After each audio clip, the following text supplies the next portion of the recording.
everyone, welcome back to my YouTube channel. I'm gonna knit while I talk about 10 lessons I've learned in my living. Just 10 lessons that I've learned, and I hope this can inspire you or inspire somebody watching this video. I just don't want other people to make the same mistakes that I've made.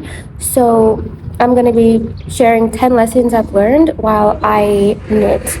And honestly, I've just started learning how to knit, so I'm not like a pro at this. This is just like the beginner, like what they taught me. So I went to this knitting class, and this is what they first taught me, how to make this like rope thing. And I have please help me, I don't know what these are called. If you see me looking down, I have my notes here. So it's a really cute skirt, and wearing the skirt with a waist bead. So let's get back to lesson number 1 is treat other people with compassion. You never know what life has in store for them in the future.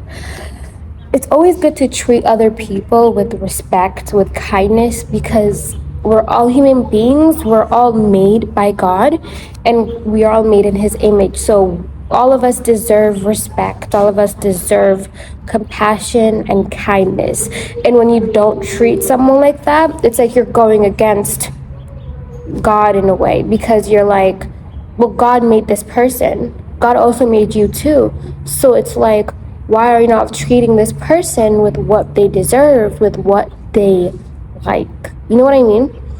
And so when I say we never know what life has in store for them in the future, years down the line, you can see the same person. Maybe they have a really prospering business. Maybe they are a celebrity and they're making amazing music, and you remember that time when you said those really neat things about them, and look where you are and look where they are. You know what I mean? Treat people with kindness and compassion, because what life has in store for them could be way better than what life has in store for you. And it's always good to just treat people with kindness, because also you never know what they're going through, and when you see them in the future, you could regret what you said. I remember my friend of mine, she told me that when she was younger in school, there was this girl and she used to bully her all the time. And recently, like a few weeks ago, she was walking down a sidewalk and she saw that same person like a decade later, homeless. I'm telling you, homeless, okay? And she was a beggar, and she was asking, for money, and all she could think about was that moment in elementary school or in high school. I don't know whether it was in elementary school or high school.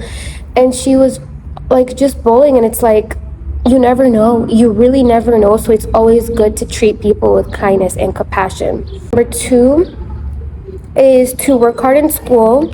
Your hard efforts will definitely pay off in the future. So I learned this because I am just always a natural hard worker. I always grind. I'm always a girl who just goes for it. Like, I always work really, really, really, really hard. So your hard efforts will definitely pay off in the future, because if you really think about it, people who work hard, they get bigger and better things. People that don't work hard, they just settle and they just do whatever they want without even caring for it. You see, people that work hard, they're willing to sacrifice, and they're willing to do whatever it takes for them to get what they want. Think about it. Like, if someone wants something so badly, they're gonna do whatever it takes to get it. They're not gonna be like, oh, well, me, I don't really want that, or I'm just gonna take the shorter route. Even if it takes 12 years or the longer route you wanna take, it's always good to work hard, because people will see your hard work. People will reward you for your hard work, and in the future, your hard work will pay off, whether it's through a business, whether it's through God blessing you, or whatever it is. Your hard work will definitely pay off. The 3rd lesson that I've learned is to always have God in your life. You need God in your life, because he is my creator. Even if circumstances are hard, always have God, because he will carry you out of the situation, okay? I'm not only speaking to myself, I'm also speaking to you, but also to myself too. It's always good to have God in your life, because imagine you decided to backslid and just go away from God, okay? I've done this before where like I was just like, things are so unfair, and I thought I had better things in store. And I thought, you know what, I'm gonna do this by myself and I'm not gonna care, and I'm just gonna do it because I thought I had better plans, right? That's what we always think. But does it ever work? No, it never works out, because we are just human beings and we're just trying to figure things out in this life. And this life is already hard enough. So you need God in this lifetime. You need God in this life, okay? Literally, I can't imagine life without God. I would be dead. God is the one that wakes us up every morning. God is the one that literally puts in breath. Literally, we were nothing, but when God breathed life, I'm telling you, just with one breath, we were created. That's crazy to me. That's just so crazy to me. So always have God in life. And when circumstances are hard, this is the second part of this lesson. When circumstances are really, really hard, if you don't have God, then how are you going to get through them? You know? I mean, you can get through them by yourself, but it's easier to have God with you, because all you have to do is just trust God.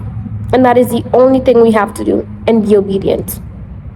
Only trusting God. That doesn't require that much effort, but it does require a lot of surrendering, a lot of, oh yes, I know my plans are my plans, but God's plans are the best plan for my life. He always has the best in mind for us, okay? So literally, having God in your life is needed, 100%, okay? Now, God will always deliver you from that situation that you're praying for. If you're praying maybe like just for any situation, He will always deliver you out of it, because that's God, okay? Next, waiting is necessary. So this is one of my favorite lessons out of the 10 that I have. Lesson number 4. When you think about waiting, people don't like to wait. We always live in a fast-paced society. There's traffic. Oh, we don't want to wait. Or maybe you're waiting in line at your doctor's appointment and that's taking an hour. Literally, doctor appointments take forever to book. Anyway, let me get back on track. We as humans do not like to wait, because we want things now, right now, and we just want things now, and we never want to go through the process of waiting. But let me tell you something, and I'm also speaking to myself too. Waiting has purpose, okay? Waiting actually has purpose. Here's an example that could that I hope will like change your perspective about waiting. So think of somebody who's cooking food for you, okay? Do you want them to give you raw food? No, you don't. I mean, unless you like to eat raw food, but you don't want to eat raw food. You want it cooked. You don't want them to just take the food, maybe they're cooking chicken. You don't want them to just give you raw chicken and eat it. No, you want it marinated. You want it boiled, or however you like to have your chicken. It takes time to make things. Somebody's not just gonna give you raw food. They're gonna cook it for you, and that takes time. Just like in waiting, when God has you in a waiting season, He's not gonna give you the blessing right away, because the blessing probably is not prepared, or you are not prepared. And it is best for us to be prepared, so that when the blessing comes our way, when we finally get the food, it is cooked, it is ready, and you can eat it and be fulfilled. Because who wants to eat raw food? Literally, like, you want the food to be cooked. You know what I mean? So waiting is definitely necessary. Also, here's another analogy. When you microwave your food, you usually microwave it because it's cold, or you want to cook your food in the microwave, but I might open the microwave again and it's so cold. I know probably you guys watching this may have experience. I have too. You open the microwave, it's so cold, so you put it again for another minute, until the food is finally warm. You don't want to be eating that cold food. No, you don't. You want to be eating food that is warm and hot, because eating the cold food, you don't want that, right? Same with God. God is not going to give you something that is not prepared. He's not going to give you the blessing if you are not prepared as well. As long as waiting it's necessary, okay? It is extremely necessary, and I'm also telling this to myself too. However long you wait, there's always purpose behind that waiting season, okay? God is not just going to put you in a waiting season for no reason. He's going to put you in it and probably teach you something out of it. Probably going to teach you patience, okay? And also, something else that is definitely beneficial is to have faith. I struggle with believing in like a thing that God has for me, and I doubt God all the time. And I'm like, God, are you sure you have this for me? Are you sure that like whatever your word says is true? Because I have doubts, and it's normal to have doubts. But in Hebrews chapter 11 verse 1, what does it say? Faith is a substance of things not seen. It is the evidence of things not seen. And in many scriptures, in the book of Matthew, in the book of, I think, Hebrews chapter 11, I think it talks about all of the promises that God has given to a lot of people in the past. And if you look at it, they all believed in the promise that God had for them, and they all waited for that promise. And when they were waiting for it, obviously they had doubts, and they were like, God, is it going to happen? But what happened? That promise came to them. Abraham got the child. Sarah, she became pregnant. What else? I think in the book of Habakkuk, if I'm pronouncing it correctly, he was struggling to have faith that God will deliver him out of that situation and punish the Babylonians. And literally years later, the Babylonians were punished, right? Always have faith. Also, it says in the Bible that you cannot impress God if you don't have faith. If you don't have faith, you're done. You need to have faith. You need to believe, even if you can't see it. If you saw it, you wouldn't need to have faith. But in order to please God, you need to have faith. Because faith is the evidence of things not seen. And then eventually, you will have that promise. So you need to have faith. You need to believe that whatever God has in store for you will happen. And you need to have faith that whenever he's going to restore you out of that situation, it's going to come to pass. Always understand that God's timing is perfect. And that route that God is going to take you in is going to be the perfect plan, because his plans are perfect. And he knows you best. So it's always best to trust God, even in uncertain moments. There's this book that I'm reading. It's called When God Doesn't Make Sense.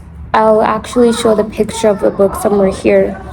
And it talks about how there's certain situations that happen and we can't understand God because we are human beings and God has his own mind, And it talks about how to really go through it, like the betrayal barrier. In chapter 1, it talks about the betrayal barrier and how to really understand that God actually does care about you, even if the situations are not saying that. He actually does. 5. I'll put the number here somewhere. So when you lose a friend, you make a new one. I'm telling you, I've lost many friends in the past, and I've made many more. And I've lost them, and then I made more again. Friends come and go all the time. What you lose, you will receive in double portion. Let me tell you guys a story. One time I unfriended somebody. I thought being friends with them. The next week I made a new friend. And then the week after I made another friend. Friends come and go all the time. There's 8 billion people in this world. If you lose a friend, 100% you're going to get another one. 100%. Because there's way too many people on this earth to not have friends. Way too many people. So when you lose a friend, you will actually get another one. And I'm speaking facts, because literally friends come and go all the time. Friends are there to teach us lessons, and you always just make a friend, okay? Lesson number 6 is do not trust everyone. And I mean, do not trust everyone. Some people don't have good intentions, especially boys that don't know what they're doing, okay? I'm gonna just be real and honest with you. I have come across many people in my life, okay? Many people in my life. And they did not have the best intentions for me, and I thought they did.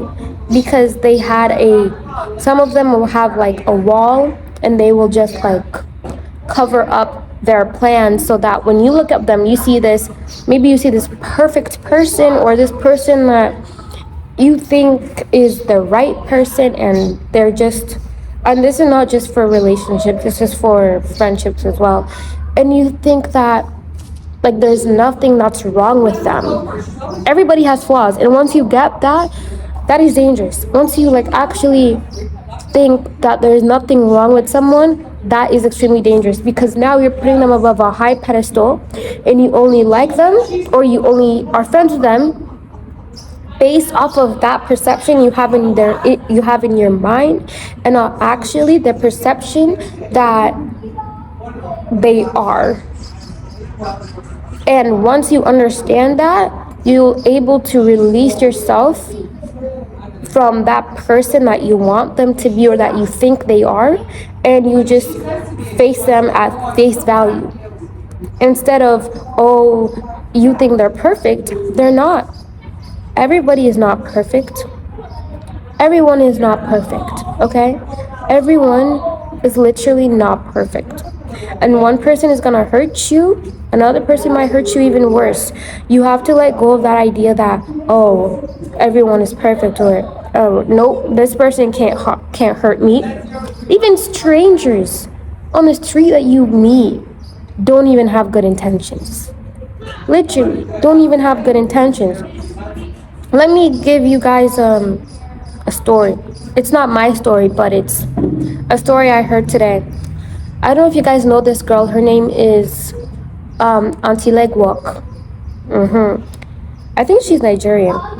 But she posted on her TikTok that she was doing a photo shoot with like her friend, and he was taking photos of her, and then a stranger came up to her, and that stranger was like asking her questions about her hair, like, because she was wearing a wig, right? And they were like, oh, I really love your hair, is it a sew-in, how did you put it on, blah blah blah. And so fast forward later, that stranger literally took off her wig. Yep, took off her wig. See, that is someone that she probably has never met. People do not have the best intentions. And that video was a lesson for me to learn, that to not really engage and talk to strangers. But if you are in a position where you have to talk to a stranger, then just keep the conversation short, subtle, and just move on with your life. Because some strangers, they really don't have the best intentions in mind, and they will literally just do anything, literally. Okay. And then when I spoke about, especially boys that don't know what they're doing, it's best for people, I mean for me as well, but it's best for us girls to just, if you're a woman of God, it's best for you to just let God work and let the right person come at the right time. Instead of you going out to talk to this guy who probably don't got the Bible in his heart, it's just best to just keep to yourself and to keep to God. And when that person comes, then let that person come at the right time. Don't try to push things. Just let things be. Okay? Just let things be. Just let things be, because it's best to not get hurt. And how do you not get hurt? Is you stay with God and you obey what he's telling you, and you just stick to yourself. Okay? Literally. Like, you may have that desire in your heart to get that relationship, but surrender that desire to God. Now, lesson number 7 is to take care of yourself, whether it's by working out, skincare. Your body is a temple of Christ, so you must take care of your body. Now, I can't stress this enough, okay?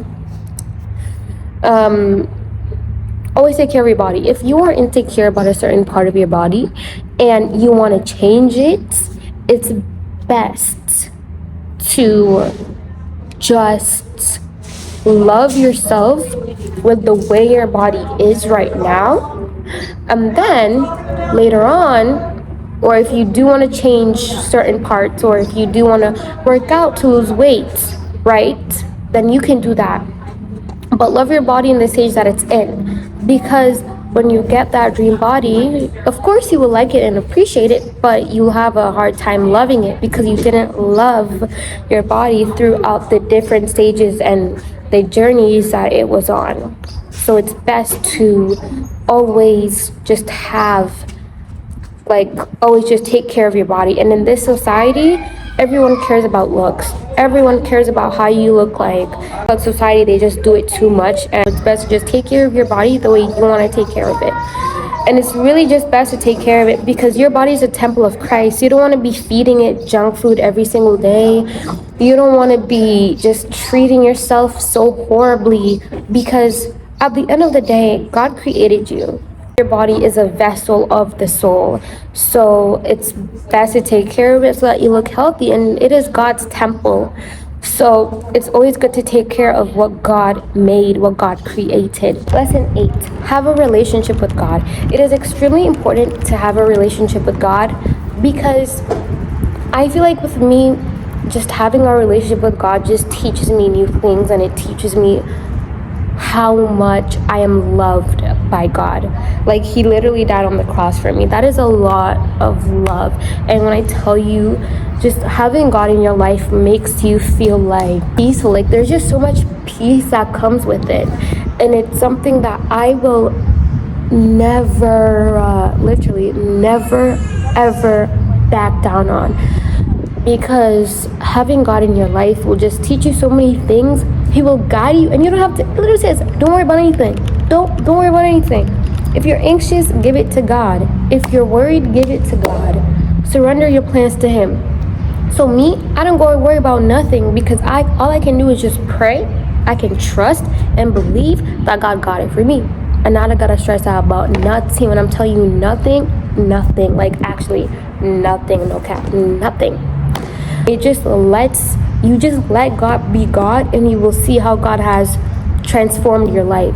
So ever since I've gotten a relationship with God, my life changed, okay? It changed. And I'm gonna put a TikTok video right here. Get your mind together, sing it with me, say, oh, to Jesus I surrender, all to thee I freely give, I will ever love. My life changed drastically, and there's this poem that I made called Where I Come From. It's actually posted on my YouTube channel, check it out, called Where I Come From. I made it last year in February 2023, and my plan for it, let me tell you how God is so good. My plan for that poem was for me to just write it in my notebook, right? My plan was for me to just write it in my notebook and to just like tuck it somewhere in my room and not really think about it, you know, kind of just like me writing and then forgetting about what I wrote. That was my plan for it. I never really expected it to go nowhere, but with God with God, anything is possible. Now guess what, that poem is in a book, and I'll actually post the book up here. That poem is in a book called I Hope You Feel Something. And that was God's plan for it. Way bigger than what I actually expected. And I am literally like, I literally cried, because when you're with God, anything can happen. Literally. And when I think about the plans that God has for my life and I'm discouraged because it's not my plan, I think about that moment when my poem was in the book, right? I think about that moment and I'm like, that was God's plan. And that made you happy, Grace. And since it made you happy, think about all of the other things that are in his plan for you that are gonna make you happy, that are gonna make you just so fulfilled and just gonna make you live healthier, live better, live more successful. Like, the plan that God has for you as well is gonna be way greater than what you could possibly imagine, because with God anything is possible. And I think this is a message for someone that's watching this video. With God anything is possible. And with that camp that I just went to, my last vlog, come with me to a girls' church camp. I am very, very happy I went to that camp, and I met a friend, and her name is Charisma, and she recently gave her life to Christ. And I am like, I could just see God in her. I could just see the way that God's gonna use her to move mountains, and I'm so proud of her for giving her life to Christ. And the love of God I have experienced, and it's something that I will never understand because God's love is just everlasting. It's like an ocean. It's like it's endless. His love is endless for us. And so God is so good, okay? God is amazing. Now, lesson number 9, don't compare yourself with other people. Oh my God. Something fell. Oops. Lesson number 9 is don't compare yourself with other people. And how I've managed to do this, well, it's still a journey, right? How I've managed to do this is to appreciate what I have in front of you, what I have in front of me, and in front of you too. You can also, if you're struggling with comparison is a thief of joy. It's a thief of happiness, because, well, I was recently on a Zoom call last week, I think, or no, it was actually this week. I was on the Zoom call, and they were talking about comparison, and they were talking about how when you think about the gifts that God has given you, right? Maybe He has given me the gift of writing. Maybe He has given you the gift of writing, or the gift of gymnastics, or whatever it is that God has given you, right? Don't compare yourself to another person that has maybe the same gift, but you think it's better, right? Now, this is what I want you to think. With God, God is the best, okay? So if He has given you a gift, then His best plan will actually be accomplished through that gift that He has given you, okay? Think about it. So there's really no need to compare. Comparison is actually used by the enemy to discourage you. See, in 1 Peter chapter 5, it mentions that the enemy comes to steal, kill, and destroy. And comparison is one of the ways that he comes to do those things. When you surrender that comparison to God, God will actually teach you and show you how precious that gift He has given you, and He can show you how you're going to use that gift to bless other people, because the gift that He has given you is not only for yourself, it's for other people to be inspired by it. And the Bible is called it says that we are called to serve. We are called to help one another, to love one another. And so through the gift that He has given you and me and everybody else that's watching this video and everyone else on this earth, is to help other people. To help other people, okay? And helping other people is the best thing, because all of us, we all need encouragement.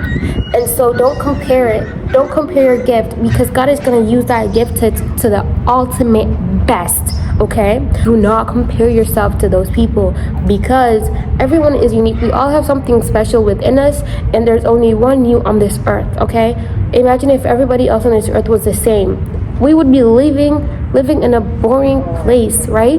But since everyone is different, we all have cultural backgrounds, maybe a bit too different.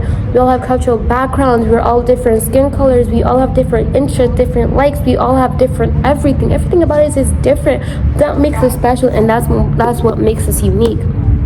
So I'm still learning this, and I would probably need to watch this back and realize that, you know, I can't be comparing myself to other people, because what God has given me is only me. It's only mine, and it's mine so that God can prosper it. Okay, last lesson that I've learned is to be kind and help people. This kind of goes with lesson 1, but this is a lesson for myself, for me to really understand how, like, I'm a hugger. I love hugs, okay? Anybody that knows me in my real life will know I love hugs, and I will never let go of hugs. I even hug myself sometimes too. I love hugs, and I've started to understand that when you hug someone, Well, when you hug someone, you are letting them know that they are loved. If they have not been loved, you're letting them know that they are loved. My last video, come with me to a girls' church camp. In the very last bit of the video, I was hugging my friends in a camp, and it was telling me that we all need hugs at one point. For me, I'm a hugger, and I've always felt bad about it because like I would feel like I'm too much because other people would tell me that I would be too much. But I started to realize that I am me. I am child of the Most High God. So literally, just be me. There's nothing wrong with being yourself. There's nothing wrong with loving yourself and just being who you are. That's what you're called to do. It's just be who you are in God. Just be who you are. And there's nothing wrong with that. If you love to hug people, then that's you. If you don't, then that's okay. But I'm just saying, like, I've had to really understand that hugging people is fine. And that is just who I am. Thank you so much for watching this video. If you have been watching me since the beginning, then I definitely appreciate you. To all my OGs, I really appreciate y'all. But if you are a new subscriber, welcome to my channel. I give out personal advice. I also help girls that are like me, that are young, really just be inspired by the Holy Spirit, and to understand their identity in Christ. Because when you really have a solid foundation in what your identity is, because it is in God, you will not let anyone or anything tell you otherwise. Because with God, there is everything with God. So, yeah.